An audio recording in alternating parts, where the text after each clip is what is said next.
Hi friends, നമസ്കാരം. 2018 തായ്ലാൻഡിൽ 13 കുട്ടികൾ ഗുഹയിൽ അകപ്പെട്ട് അവരെ രക്ഷപ്പെടുത്താനുള്ള നാട്ടുകാരുടെയും തായ്ലാൻഡ് ഗവൺമെൻറ്റിൻ്റെയും കഠിന പ്രയത്നങ്ങളാണ് ഈ സിനിമയിൽ കാണിക്കുന്നത്. ഈ സിനിമയുടെ പേര് 13 ലൈവ്സ് എന്നാണ്. വെൽക്കം ബാക്ക് ടു വഴിയറിയാതെ വിധിയറിയാതെ. ഇതുവരെ എൻ്റെ ചാനൽ സബ്സ്ക്രൈബ് ചെയ്യാത്തവരുണ്ടെങ്കിൽ ദയവ് ചെയ്ത് സബ്സ്ക്രൈബ് ചെയ്യണം. ആ ബെല്ലൈക്കൺ ഒന്ന് പ്രസ് ചെയ്യണം. അപ്പോൾ ഞാനിടുന്ന സിനിമ നോട്ടിഫിക്കേഷനായി കിട്ടുന്നതായിരിക്കും. ഒട്ടും സമയം കളയണ്ട, നമുക്ക് കഥയിലോട്ട് കിടക്കാം. ഈ സിനിമയിൽ ആദ്യത്തിൽ കാണിക്കുന്നത് 2018 ജൂൺ 23 തായ്ലാൻഡിലുള്ള ചെറിയ കുട്ടികളുടെ ഫുട്ബോൾ ടീം പ്രാക്ടീസ് ചെയ്യുന്നതാണ്. ആ ടീമിലുള്ള എല്ലാ കുട്ടികൾക്കും 11 വയസ്സ് മുതൽ 15 വയസ്സ് വരെ ഉള്ളവരാണ്. ഇവരെല്ലാം ചേർന്ന് പ്രാക്ടീസ് ചെയ്യുന്നുണ്ട്. ഇപ്പോൾ അവർക്ക് ടീ ടൈമാണ്. സ്നാക്സ് എല്ലാം കഴിച്ചുകൊണ്ടിരിക്കുകയാണ്. ആ ടീമിലെ പ്രേം എന്ന കുട്ടിയുടെ ബർത്ത്ഡേ ആയിരുന്നു. അതിന് ഈവനിങ്ങിൽ ഒരു പാർട്ടി അറേഞ്ച് ചെയ്തിട്ടുണ്ട്. അപ്പോൾ ഒരു കുട്ടി പറയും, നമുക്ക് ഇന്ന് പാർട്ടിക്ക് പോകുന്നതിന് മുന്നേ ഒരു അഡ്വഞ്ചർ ട്രിപ്പ് പോയാലോ എന്ന്. അവന് ഭയങ്കര സന്തോഷത്തോടു കൂടി ടോർച്ചൊക്കെ പിടിച്ചിട്ടാണ് അത് പറയണത്. ഇത് കേട്ടതും കുട്ടികളൊക്കെ ഹാപ്പിയായി, ഓക്കേടാ നമുക്ക് പോവാമെന്ന് പറഞ്ഞ് റെഡിയാവും. തായ്ലാൻഡിലുള്ള ഒരു ഗുഹയിലേക്കാണ് ഇവർ പോവാൻ പ്ലാൻ ചെയ്യുന്നത്. അപ്പോഴാണ് അതിലൊരു കുട്ടി, സോറി സാർ എനിക്ക് വരാൻ പറ്റില്ല, എൻ്റെ അച്ഛനെ ഹെൽപ്പ് ചെയ്യാനുണ്ട്, നിങ്ങൾ പോയിക്കോ, ഞാൻ പാർട്ടിക്ക് എത്തിക്കോളാം എന്ന് കോച്ചിനോട് പറഞ്ഞ് അവൻ വീട്ടിലോട്ട് പോകും. കോച്ചും വളരെ സന്തോഷത്തിൽ ഈ കുട്ടികളെല്ലാം കൂട്ടി സൈക്കിളിൽ ടോം ലൂ ഹോങ് എന്ന ഗുഹയിലേക്കാണ് കൊണ്ടുപോകുന്നത്. ഇപ്പോൾ ഫ്രെയിമിൽ ആ ഗുഹ സൂം ചെയ്ത് കാണിക്കുന്നുണ്ട്. ഒരു വലിയ മല, അതിന് ചെറിയ എൻട്രൻസ് ഉണ്ട്. അതിൻ്റെ ഉള്ളിലേക്ക് നമ്മുടെ കുട്ടികൾ നല്ല സന്തോഷത്തിൽ ആടിപ്പാടി പോകുന്നുണ്ട്. ഇനി കുറച്ചു നേരത്തിൽ എന്തൊക്കെ നടക്കുമെന്നറിയാതെ ചിരിച്ച് സന്തോഷത്തിലാണ് ഉള്ളിലേക്ക് പോകുന്നത്. ഇപ്പോൾ സമയം ഉച്ചയ്ക്ക് ഒരു 3-3:30 ആയിട്ടുണ്ടാവും. പിന്നീട് ഗുഹയുടെ ഉള്ളിലെ ഭാഗങ്ങളും ആ കുട്ടികൾ അതിൻ്റെ ഉള്ളിൽ കാണുന്ന കാഴ്ചകളുമാണ് കാണിക്കുന്നത്. ഗുഹയുടെ ചില ഭാഗങ്ങൾ ഇടുങ്ങിയതും മൂർച്ചയുള്ള പാറകളുമാണ് ഉള്ളത്. ഇതെല്ലാം കടന്ന് കുട്ടികൾ പോകുന്നതാണ് പിന്നെ കാണിക്കുന്നത്. പെട്ടെന്നാണ് ഈ മലകളെല്ലാം കറുത്ത മേഘങ്ങൾ വന്ന് മൂടാൻ തുടങ്ങി. മെല്ലെ മെല്ലെ മൊത്തം മലകൾ കറുത്ത മേഘങ്ങൾ കൊണ്ട് മൂടി തുടങ്ങിയിരിക്കുന്നു. ഇപ്പോൾ ടൈം 7 മണിയായിട്ടുണ്ട്. നല്ല കനത്ത മഴ പെയ്യാൻ തുടങ്ങി. ബാക്ക്ഗ്രൗണ്ടിൽ റേഡിയോയിൽ പറയുന്നുണ്ട് ഇതുവരെ കാണാത്ത മഴയും മലയിടിച്ചിലും ഉണ്ടാവാൻ സാധ്യതയുണ്ടെന്ന്. ആ സമയത്താണ് ഒരു വീട്ടിലേക്ക് നന്നായി നനഞ്ഞു കുളിച്ച് ഒരു ലേഡി വരുന്നത് കാണിക്കുന്നത്. ഈ വീട് പാർട്ടി നടക്കുന്ന കുട്ടിയുടേതാണ്. അപ്പോൾ അവിടെ വന്ന ലേഡി പറയുന്നുണ്ട്, ഞാൻ ചോയുടെ അമ്മയാണ്, ചോയ് എവിടെയെന്ന് ചോദിക്കുന്നുണ്ട്. അപ്പോഴാണ് കുറേ പേരൻസ് അവരുടെ മക്കളെ അന്വേഷിച്ച് കുറേ നേരമായി കാത്തിരിക്കുന്നത്. ഫോൺ ചെയ്തു നോക്കുമ്പോൾ നോട്ട് റീച്ചബിൾ ആണ്. ഒരു കുട്ടി മാത്രം അവിടെ ഉണ്ടായിരുന്നു. അവനോട് മറ്റു കുട്ടികളെ പറ്റി ചോദിച്ചപ്പോൾ അവരെല്ലാവരും കേവിൽ പോയിരിക്കുകയാണ്, ഞാൻ പോയില്ല. അത് കേട്ടതും എല്ലാ പേരൻസും പറയും, വാ നമുക്ക് പോയി നോക്കാം, അവിടെ മഴ നിൽക്കാത്ത കാരണം കുട്ടികൾ അവിടെ തന്നെ ഉണ്ടാവും, നമുക്ക് പോയിട്ട് കൂട്ടിയിട്ട് വരാം. അങ്ങനെ അവരെല്ലാവരും ചേർന്ന് അവിടേക്ക് പോവും. ആ ഗുഹയുടെ അടുത്ത് എത്തിയപ്പോഴാണ് കുട്ടികളുടെ സൈക്കിൾ അവിടെ ഇരിക്കുന്നത്. അതിൽ ചോയുടെ സൈക്കിൾ കറക്റ്റായി കണ്ടുപിടിച്ച് കുട്ടികൾ ഇതുവരെ ഗുഹയിൽ നിന്ന് പുറത്തു വന്നിട്ടില്ല എന്ന് അറിഞ്ഞ ഉടനെ ഇവരുടെ കണ്ണുകളെല്ലാം കലങ്ങാൻ തുടങ്ങും. ഇവരിൽ 2 പേര് പുറത്തു വന്ന് ഗുഹയുടെ ഉള്ളിൽ മൊത്തം വെള്ളം നിറഞ്ഞൊഴുകുകയാണ്, ആർക്കും അങ്ങോട്ട് കടക്കാൻ പറ്റില്ല എന്ന് പറയുന്നുണ്ട്. അപ്പോൾ തന്നെ ഈ ന്യൂസ് അവരുടെ നാട്ടിലെ ഗവർണർ അറിയുന്നുണ്ട്. അദ്ദേഹം അറിഞ്ഞതും ആ സ്പോട്ടിലേക്ക് പെട്ടെന്ന് എത്തിപ്പെടും. ഇപ്പോൾ സമയം നൈറ്റ് 12 മണിയായി. മിലിറ്ററിയൊക്കെ എത്തിയിട്ടുണ്ട്. അതിൻ്റെ കമാൻഡറിനെ വിളിച്ചു ചോദിക്കുമ്പോൾ കുട്ടികൾ അതിൻ്റെ ഉള്ളിൽ ലോക്കായിട്ടുണ്ട്. പോകുന്ന വഴി മൊത്തം വെള്ളം കെട്ടി നിൽക്കുകയാണ്. അതുകൊണ്ട് അവരെ രക്ഷപ്പെടുത്താൻ വേണ്ടി ഞങ്ങൾ പ്ലാൻ ചെയ്തിട്ടുണ്ട് എന്ന് പറയും. അങ്ങനെ പറഞ്ഞിരിക്കുമ്പോഴാണ് കുറച്ച് അകലെ നിന്ന് ഒരു ഫോറിനർ വന്ന് ഇതിൽ ഇടപെടുന്നത്. എന്താണ് കാര്യമെന്ന് അന്വേഷിച്ചപ്പോൾ അയാൾ പറഞ്ഞു, ഞാൻ റിസർച്ച് ചെയ്യുന്ന ആളാണ്. 3 വർഷമായിട്ട് ഞാൻ ഈ ഗുഹ റിസർച്ച് ചെയ്തുകൊണ്ടിരിക്കുകയാണ്. ഒരു മാപ്പ് ഉണ്ടാക്കി വെച്ചിട്ടുണ്ട്. അയാളുടെ കയ്യിലുള്ള മാപ്പ് കണ്ടപ്പോൾ തന്നെ അയാളെ കൂട്ടി ടെൻറ്റിലേക്ക് പോകും. ഇപ്പോൾ കട്ട് ചെയ്താൽ ആ നേവി സോൾജേഴ്സ് ഓക്സിജൻ ടാങ്കും ഡൈവിംഗ് സൂട്ടൊക്കെ ഇട്ടിട്ട് ഉള്ളിൽ പോകാൻ റെഡിയായി നിൽക്കുകയാണ്. ആ കുട്ടികളുടെ പാരൻസ് കൈകൂപ്പി എങ്ങനെയെങ്കിലും ഞങ്ങളുടെ മക്കളെ രക്ഷപ്പെടുത്തണേ എന്നൊക്കെ പറയുന്നുണ്ട്. അങ്ങനെ അവർ ഗുഹയിൽ പോകുന്നതാണ് കാണിക്കുന്നത്. ആ ഗുഹയുടെ എൻട്രൻസിൽ നിന്നും 800 മീറ്റർ കഴിഞ്ഞിട്ടാണ് ഒരു ചേംബർ ഉള്ളത്. ആ ചേംബർ മാത്രമാണ് വലുത്. ബാക്കിയുള്ള ചേംബറൊക്കെ ഒരാൾക്ക് കടക്കാനുള്ള സ്പേസ് മാത്രമേ ഉള്ളൂ. സോ ആ സ്ഥലത്ത് നിന്ന് അവർ ഡൈവ് ചെയ്തു പോകുന്നുണ്ട്. ഇവിടെ കട്ട് ചെയ്താൽ മീഡിയാസ് ഈ കാര്യങ്ങളെക്കുറിച്ച് ഗവർണറോട് കുറേ ചോദ്യങ്ങൾ ചോദിക്കുന്നുണ്ട്. ഗവർണർ പറയും, ഞങ്ങളുടെ ആൾക്കാർ രക്ഷിക്കാൻ പോയിട്ടുണ്ട്, ഒന്നും പേടിക്കണ്ട. ഇപ്പോൾ സമയം പുലർച്ചെ 5 മണി. ഉള്ളിൽ പോയ നേവി സോൾജേഴ്സ് എല്ലാം പുറത്തേക്ക് രക്തക്കറയോടെ വന്നിട്ടുണ്ട്. പാരൻസ് ഒക്കെ അവരുടെ മക്കളെ രക്ഷപ്പെടുത്തിയിട്ടാണ് വന്നതെന്ന് വിചാരിച്ചു നോക്കുമ്പോൾ അവരുടെ കൂടെ കുട്ടികൾ ആരുമില്ല. നേവി സോൾജേഴ്സിന് ഉള്ളിൽ കടക്കാൻ പോലും പറ്റാത്ത വിധം വെള്ളം കെട്ടിയിട്ടും ഇരുട്ടായിട്ടും ഇടുങ്ങിയ വഴിയിലൂടെ ആ ഓക്സിജൻ ടാങ്ക് വെച്ച് കടക്കാൻ പോലും പറ്റുന്നില്ല. സമയം കഴിയുന്തോറും വെള്ളത്തിന്റെ അളവ് കൂടി വരികയാണ്. അങ്ങനെ കട്ട് ചെയ്ത് കാണിക്കുന്നത് 2 ദിവസത്തിന് ശേഷമാണ്. അപ്പോൾ റേഡിയോയിൽ പറയുന്നുണ്ട് 2 ദിവസം നിർത്താതെ മഴയുണ്ടാവും. മഴ എപ്പോൾ സ്റ്റോപ്പ് ആവുമെന്ന് ആർക്കും അറിയില്ല. അതുമാത്രമല്ല, മഴ കാരണം റെസ്ക്യൂ പ്രോസസ്സൊക്കെ സ്ലോ ഡൗൺ ആവുന്നുണ്ട്. ഇപ്പോൾ ആ സ്ഥലത്തേക്ക് മിനിസ്റ്റർ വന്നിട്ട് ഗവർണറോട് കാര്യങ്ങളൊക്കെ അന്വേഷിക്കുന്നുണ്ട്. സമയമാകുന്തോറും വെള്ളത്തിന്റെ ലെവൽ കൂടുന്നത് കൊണ്ട് നമ്മുടെ സോൾജേഴ്സിന് ഒന്നും ചെയ്യാൻ പറ്റാത്ത സിറ്റുവേഷനിലാണ് നിൽക്കുന്നത്. അവർക്ക് ടി ജംഗ്ഷനിൽ പോലും കടക്കാൻ പറ്റുന്നില്ല. ഇപ്പോൾ നമ്മുടെ ടീം അതിൻ്റെ ഉള്ളിലെ വെള്ളം വലിയ മോട്ടോർ വെച്ച് പുറത്തേക്ക് കളയുന്നുണ്ട്. അപ്പോൾ മിനിസ്റ്റർ ഗവർണറോട് പറയുന്നുണ്ട്, ഇങ്ങനെയാണ് പറയുന്നത്: ഈ കുട്ടികളുടെ ജീവൻ നിങ്ങളുടെ കയ്യിലാണ്. ഇനി ഒരാഴ്ച മാത്രമേ നിങ്ങളുടെ റിട്ടയർമെന്റിനുള്ളൂ. അതുകൊണ്ട് എല്ലാം നോക്കി കണ്ടും ചെയ്യണം എന്ന് പറഞ്ഞ് മിനിസ്റ്റർ അവിടെ നിന്ന് പോവും. ഇപ്പോൾ റെയിൻകോട്ട് ഇട്ടുള്ള ഒരാൾ അവിടെ നടക്കുന്ന കാര്യങ്ങളൊക്കെ നോക്കിയിട്ട് ഒരു ടീ കടയിലുള്ള വയസ്സായ ഒരാളെ കാണാൻ വരുന്നുണ്ട്. ഈ റെയിൻകോട്ട് ഇട്ട ആൾ ഒരു വളണ്ടിയർ ആണ്.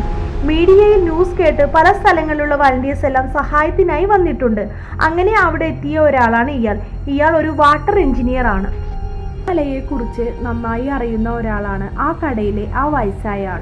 ആ റെയിൻകോട്ട് ഇട്ട ആള് ആ ചായക്കടയിലെ ആളോട് പറയുന്നുണ്ട്, ഗുഹയിൽ വെള്ളം കെട്ടി നിൽക്കാൻ കാരണം അടിയിൽ നിന്ന് വരുന്ന വെള്ളമല്ല, മറിച്ച് മലമുകളിലുള്ള സിങ്ക് ഹോൾസിൽ നിന്നാണ് ഉള്ളിലേക്ക് വെള്ളം കയറുന്നത്. ഒരുപക്ഷെ നമുക്ക് ആ സിങ്ക് ഹോൾസ് അടയ്ക്കാൻ സാധിക്കുമെങ്കിൽ നമുക്ക് ആ കുട്ടികളെ രക്ഷപ്പെടുത്താൻ സാധ്യത കാണുന്നുണ്ട്. അടുത്ത സീനിൽ കാണിക്കുന്നത് ആ റെയിൻകോട്ട് ഇട്ട ആളും ആ ടീ കടയിലെ വയസ്സായ ആളും ചേർന്ന് മലയുടെ മുകളിലെ കാട്ടിലേക്ക് പോയി സിങ്ക് ഹോൾസ് ആ വയസ്സായ ആൾ കാണിച്ചു കൊടുക്കുന്നുണ്ട്. ഇതുപോലെയുള്ള സിങ്ക് ഹോൾസ് കുറേയുണ്ട്. അത് അടയ്ക്കാൻ വേണ്ടി ഇവർ ശ്രമിക്കുന്നുണ്ട്. അങ്ങനെ 5 ദിവസമായി. ഈ 5ാമത്തെ ദിവസത്തിൽ 2 ബ്രിട്ടീഷ് ഓഫീസർക്ക് ഈ ന്യൂസ് എത്തുന്നുണ്ട്. അതിൽ ഒരാൾ ജോൺ, സാധാരണ ഒരു IT ഓഫീസർ, മറ്റൊരാൾ റിക്ക്. അവർ 2 പേരും പ്രൊഫഷണൽ ഡൈവേഴ്സാണ്. അതുമാത്രമല്ല, കുറേ റെസ്ക്യൂ ഓപ്പറേഷൻ ഇവർ കൈകാര്യം ചെയ്തിട്ടുണ്ട്. ജോൺ ഈ ന്യൂസ് അറിഞ്ഞ് റിക്കിന് വിളിച്ച് നമുക്ക് പെട്ടെന്ന് ആ നാട്ടിലേക്ക് പോകണം, ആ കുട്ടികളെ രക്ഷപ്പെടുത്തണം എന്നൊക്കെ പറയുമ്പോൾ റിക്ക് ഒരു ഇൻട്രസ്റ്റ് ഇല്ലാത്ത പോലെ സംസാരിക്കുന്നുണ്ട്. ബേസിക്കലി റിക്കിന് കുട്ടികളെ ഇഷ്ടമില്ല. റിക്ക് പറയും, ആ കുട്ടികളല്ലേ പോയത്, അവർ തന്നെ തിരിച്ചു വന്നോളും എന്ന് പറയും. അത് കേട്ട് ജോൺ പറയും, ഇപ്പോൾ നമ്മൾ അങ്ങനെ സംസാരിച്ചിരിക്കേണ്ട നേരമല്ല, നമ്മൾ പെട്ടെന്ന് പോകണം. തായ്ലൻഡ് ഗവൺമെൻറ് ബെസ്റ്റ് ഡൈവേഴ്സിൻ്റെ ലിസ്റ്റ് പബ്ലിഷ് ചെയ്തിട്ടുണ്ട്. അതിൽ നമ്മുടെ 2 പേരുടെയും പേരുണ്ട്. നീ പെട്ടെന്ന് പുറപ്പെട്ടു വായോ. അടുത്ത സീനിൽ ഫ്ലൈറ്റ് കയറി അവർ ആ സ്പോട്ടിലെത്തും. ആ സ്ഥലം ഒരു പൂരപ്പറമ്പ് പോലെയുണ്ട്. മഴ നിന്നിട്ടില്ലെങ്കിലും ആൾക്കാരൊക്കെ കുട പിടിച്ച് അവിടെ നിൽക്കുന്നുണ്ട്. വേറെ ഒരു സൈഡിൽ മീഡിയാസ് എല്ലാം നിൽക്കുന്നുണ്ട്. ആ സ്ഥലത്ത് ഇവർക്കായി റെഡിയാക്കി വെച്ച റൂമിൽ പോയിട്ട് അവിടെ സ്യൂട്ടൊക്കെ ഇട്ട് ആ ഗുഹയുടെ അടുത്തെത്തും. അപ്പോഴാണ് നമ്മുടെ സോൾജേഴ്സ് ഇവരെ കണ്ട് ഞങ്ങൾക്ക് പറ്റാത്ത കാര്യമാണോ ഇനി ഇവർ ചെയ്യാൻ വന്നിരിക്കുന്നത് പറഞ്ഞ് കളിയാക്കുന്നുണ്ട്. മാത്രമല്ല അവരെ ഉള്ളിലേക്ക് കടത്തിവിടുന്നില്ല. അപ്പോഴാണ് ആ മാപ്പ് തന്ന ബ്രിട്ടീഷുകാർ അവിടെ വന്ന് അവരോട് പറയും, ഗവർണർ പറഞ്ഞിട്ടാണ് ഇയാൾ ഇവിടേക്ക് വന്നിരിക്കുന്നത്. ഇപ്പോൾ നമുക്ക് അത്യാവശ്യമായ ആളാണ് ഇയാൾ, അതുകൊണ്ട് അവരെ എന്തായാലും ഉള്ളിലേക്ക് കടത്തിവിടണം. അത് കേട്ടപ്പോൾ നേവീസ് കമാൻഡർ പറയും, ഞങ്ങൾക്കിതിലൊരു പങ്കുമില്ല, നിങ്ങളുടെ ഇഷ്ടത്തിന് നിങ്ങൾ ഉള്ളിൽ പോയിക്കോ എന്ന് പറയും. അവർ ഉള്ളിൽ കടന്നു നോക്കുമ്പോഴാണ് കാണുന്നത് 100 കണക്കിന് ആളുകൾ അവിടെ ജോലി ചെയ്തുകൊണ്ടിരിക്കുന്നുണ്ട്. അങ്ങനെ അവർ ആ വെള്ളത്തിലൂടെ നടന്നു പോകുന്നു. കുറച്ചെത്തിയപ്പോൾ കഴുത്ത് വരെ വെള്ളമെത്തി. അപ്പോൾ അവർ നീന്തി ആ ചേംബറിലേക്ക് എത്തും. അവിടെ ജനറേറ്റർ എല്ലാം വെച്ച് മോട്ടോർ ഉപയോഗിച്ച് വെള്ളം പുറത്തേക്ക് വിടുന്നുണ്ട്. ഇവിടെ നിന്നാണ് അപകടങ്ങൾ തുടങ്ങുന്നത്. മാസ്ക് എല്ലാം ഇട്ട് നീന്തി ഉള്ളിലേക്ക് പോകുന്നു. ഓൾറെഡി ഉള്ളിലേക്ക് പോയ ആൾക്കാർ കെട്ടിവെച്ച കയറിൽ പിടിച്ചാണ് ഉള്ളിലേക്ക് പോകുന്നത്. നല്ല ഇരുട്ടാണ്, നീന്താൻ നല്ല ബുദ്ധിമുട്ടാണ്. ഓക്സിജൻ ടാങ്ക് വെച്ച് നീന്താൻ പറ്റുന്നില്ല. ഇവർക്കതൊരു വലിയ കാര്യമല്ല. റിക്കിനും ജോണും നല്ല എക്സ്പീരിയൻസ് ആണ്. ഇപ്പോൾ അവർ നീന്തി ടി ജംഗ്ഷനിലെത്തി. ഇവിടെയാണെങ്കിൽ അപകടം പിടിച്ച കുഴികളുണ്ട്, നല്ല മൂർച്ചേറിയ പാറക്കല്ലുകളുമുണ്ട്. എന്നാൽ ഈ സ്ഥലങ്ങളെല്ലാം അവർ കടന്നു പോകുന്നുണ്ട്. പെട്ടെന്നാണ് അവിടെയുള്ള പാറക്കല്ലുകൾ ചെരിഞ്ഞ് ഇവരുടെ മേലേക്ക് വീഴുന്നത്. വേറെ ഒരു വഴിയുമില്ല. ഇവർ അവിടെ നിന്ന് തിരിച്ച് ചേംബറിലേക്ക് വരും. വന്നു നോക്കുമ്പോഴാണ് കാണുന്നത് മുന്നത്തേതിനേക്കാൾ വെള്ളം കൂടിയിട്ടുണ്ട്. ഡൈവിങ് ചെയ്ത് വരുമ്പോഴാണ് കാണുന്നത് ജനറേറ്റർ ഫിറ്റ് ചെയ്യാൻ വന്ന ആൾ ആ വെള്ളത്തിൽ കുടുങ്ങിയിരിക്കുന്നു. റിക്ക് പറയും, ജോൺ നിന്റെ മാസ്ക് താ എന്ന് പറഞ്ഞ് ജനറേറ്റർ ശരിയാക്കാൻ വന്ന ആൾക്ക് ഇട്ടുകൊടുത്ത് ഞാൻ ഇവനെ പുറത്തേക്ക് കൊണ്ടുവിട്ടിട്ട് വരാമെന്ന് പറഞ്ഞ് നിൽക്കുമ്പോഴാണ് നീന്താൻ പോലും അറിയാത്ത ആൾ പേടിച്ച് റിക്കിന്റെ തല പിടിച്ച് താഴ്ത്തി നീന്താൻ ശ്രമിക്കുന്നത്. പുതിയതായി നീന്താൻ അറിയാത്ത ഒരാൾ പാറയിടുക്കിന്റെ ഉള്ളിൽ പെട്ട് നിന്ന പോലെ റിക്കിന്റെ ഓക്സിജൻ ടാങ്ക് അയാൾ പിടിച്ചു വലിക്കുന്നുണ്ട്. വഴിക്ക് അഡ്ജസ്റ്റ് ചെയ്ത് അയാളെ രക്ഷിക്കാൻ വേണ്ടി കഷ്ടപ്പെട്ട് ഒരു വഴിക്ക് പുറത്തേക്ക് കൊണ്ടുപോയി വിടുന്നുണ്ട്. തിരിച്ച് അവൻ ജോണിൻ്റെ അടുത്തേക്ക് നീന്തിപ്പോയി മാസ്ക് കൊടുത്തപ്പോൾ ജോൺ സൂപ്പർഡാ എന്ന് പറയും. ഈ സൂപ്പർഡാ എന്ന് കേൾക്കുമ്പോൾ റിക്ക് പറയും, എന്ത് സൂപ്പർ, അവൻ വെള്ളത്തിൽ താഴ്ത്തിയിട്ട് ഞാൻ ചത്തേനെ എന്ന് പറഞ്ഞ് ചിരിച്ച് അവർ പോകുന്നുണ്ട്. പിന്നെ കാണിക്കുന്നത് പുറത്ത് ഗവർണർ വന്ന് സംസാരിക്കുന്നതാണ്. ഇവരാണോ ബ്രിട്ടീഷിൽ നിന്നും വന്നത്? നിങ്ങൾ ടി ജംഗ്ഷൻ വരെയല്ലേ പോയത്? ഞങ്ങളും അവിടെ വരെ പോയതെന്ന് പറഞ്ഞ് നമ്മുടെ സോൾജേഴ്സ് ഇവരെ കളിയാക്കുന്നുണ്ട്. ഇനി ആരും എൻ്റെ പെർമിഷൻ ഇല്ലാതെ ഉള്ളിൽ പോവണ്ട. അത് കേൾക്കുമ്പോൾ നമ്മുടെ സോൾജേഴ്സിന് പ്രത്യേകിച്ചൊന്നും തോന്നില്ല. എല്ലാവരും നല്ല ടയേർഡായി നടന്നു വരുമ്പോഴാണ് അവിടെ ഒരു പ്രതിമ കാണുന്നത്. അവിടെയുള്ളവർ അതിനെ പ്രാർത്ഥിക്കുന്നുണ്ട്. അത് ആരുടെ പ്രതിമ എന്ന് വെച്ചാൽ ഈ മലയുടെ ദൂരത്ത് നിന്ന് നോക്കിയാൽ ഒരു രാജ്ഞി ഉറങ്ങിക്കൊണ്ടിരിക്കുന്നത് പോലെ തോന്നും. അതുകൊണ്ട് ഈ മലയെ സ്ലീപ്പിംഗ് പ്രിൻസസ് എന്നാണ് അറിയപ്പെടുന്നത്. ആ പ്രിൻസസിന്റെ പേരാണ് നെഗ്നോൺ. ആ നെഗ്നോണിന്റെ കോപത്തിന് കാരണമായതുകൊണ്ടാണ് ആ കുട്ടികൾ അതിൻ്റെ ഉള്ളിൽ പെട്ടിരിക്കുന്നു എന്നാണ് അവർ വിചാരിച്ചിരിക്കുന്നത്. അങ്ങനെ കട്ട് ചെയ്ത് നോക്കിയാൽ ആ കുട്ടികൾ ആ ഗുഹയിൽ അകപ്പെട്ടിട്ട് 7 ദിവസമായിരിക്കുന്നു. ഇനിയും മഴ കുറയുമെന്ന് തോന്നുന്നില്ല. ഇപ്പോൾ ഇതാ കമാൻഡർ അയാളുടെ കൂടെ മുന്നേ വർക്ക് ചെയ്ത ഒരാളെ വിളിച്ചു വരുത്തിയിട്ടുണ്ട്. അയാളുടെ പേരാണ് ഷാ. അയാളോട് നീ ഈ ടീമിൽ ജോയിൻ ചെയ്തതിൽ ഒരുപാട് നന്ദിയുണ്ട് എന്നൊക്കെ പറയുന്നുണ്ട്. അപ്പോഴാണ് ഉള്ളിലകപ്പെട്ട ഒരു കുട്ടിയുടെ അച്ഛൻ വന്ന് 7 ദിവസമായി കുട്ടികൾ ഗുഹയ്ക്കുള്ളിൽ പെട്ടിട്ട് 7 ദിവസമായും അവരെ രക്ഷിക്കാൻ പറ്റാത്തതിനാൽ അവർ ജീവനോടെ ഉണ്ടോ ഇല്ലേ എന്ന് അറിയണം. അവരുടെ കർമ്മങ്ങളെയും ചെയ്യാൻ വേണ്ടി അവരുടെ ബോഡിയെങ്കിലും കൊണ്ടുപോവാ എന്ന് പറഞ്ഞ് കൈയെടുത്ത് കുമ്പിടുന്നുണ്ട്. യെസ്, എല്ലാവർക്കും അങ്ങനെ തന്നെയല്ലേ തോന്നുക. 7 ദിവസമായല്ലോ, ഇനിയിപ്പോൾ കുട്ടികൾ ജീവനോടെ ഉണ്ടാവുമോ എന്ന് എല്ലാവർക്കും സംശയമായി തുടങ്ങി. പിന്നെ കാണിക്കുന്നത് ഒരു മീറ്റിംഗ് വെച്ചിട്ടുണ്ട്. ഇപ്പോഴും മഴ പെയ്തുകൊണ്ടിരിക്കുകയാണ്. ഇവർ എന്താ പറയുന്നത് വെച്ചാൽ എപ്പോൾ മഴ നിൽക്കും, എങ്ങനെ വെള്ളം കുറയ്ക്കാൻ പറ്റും, ആരാണ് ഉള്ളിൽ പോകുന്നത് എന്നൊക്കെ ചോദിക്കുമ്പോൾ പെട്ടെന്ന് കമാൻഡർ പറയും, വെള്ളം കുറയാതെ ആര് ഉള്ളിൽ പോയാലും ആപത്താണ്. മോട്ടോർ ഉപയോഗിച്ച് വെള്ളം കുറഞ്ഞതിന് ശേഷമേ എൻ്റെ ടീം ഉള്ളിലേക്ക് അയക്കാൻ പറ്റുള്ളൂ. ആ സ്പോട്ടിൽ നമ്മുടെ ഹീറോസ് പറയും ഞങ്ങൾക്കൊരു പ്രശ്നവുമില്ല എന്ന് പറയുമ്പോൾ കമാൻഡർ ആർഗ്യൂ ചെയ്യുന്നുണ്ട്. അപ്പോൾ അവർ പറയും 30 വർഷമായിട്ട് ഇത് തന്നെയാണ് ഞങ്ങൾ ചെയ്തുകൊണ്ടിരിക്കുന്നത്, ഞങ്ങൾക്ക് സ്പെഷ്യൽ ബ്രീത്തിങ് ടെക്നിക്കൊക്കെ അറിയാം എന്നൊക്കെ പറയുന്നുണ്ട്. എന്നാൽ അവസാനത്തെ തീരുമാനം ഗവർണറുടേതാണ്. ഗവർണർ ഇപ്പോൾ ആരും അതിൻ്റെ ഉള്ളിലേക്ക് പോവരുതെന്ന് പറഞ്ഞ് ആ മീറ്റിംഗ് അവസാനിപ്പിക്കും. ഇപ്പോഴാണ് ഗവർണറിന് ഒരു കാര്യം മനസ്സിലാവുന്നത്. മലയുടെ മുകളിൽ നിന്ന് വെള്ളം വരാതിരിക്കാൻ ഒരു ടീം കഷ്ടപ്പെടുന്നുണ്ടെന്ന്.